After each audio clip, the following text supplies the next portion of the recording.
Soy Javier Perandones y soy un artista que llegó a la cerámica casi por casualidad. En la Escuela de Bellas Artes siempre utilizamos la cerámica, bueno, no la cerámica, el barro como material para modelar, para hacer bocetos. Y un día un profesor nos dijo que si queríamos cocer una pieza de esos bocetos que habíamos hecho y bueno, ver cómo esos 900 grados transformaron el barro en algo tan duradero, me enamoró.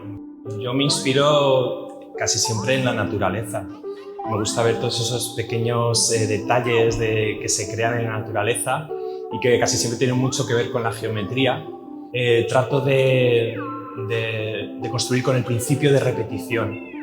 Y a base de repetición voy creando el volumen para crear formas más complejas, pero que mantienen esa sencillez de la primera curva.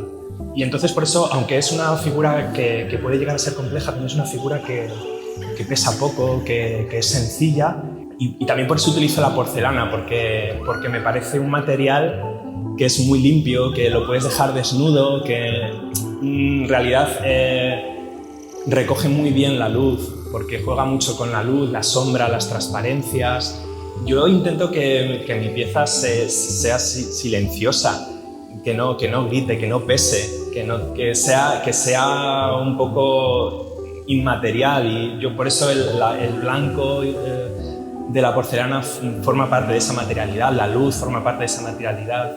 Al final la pieza es muy fina, es muy delgada y lo que realmente importa no es tanto lo material de la pieza, sino la luz y la sombra.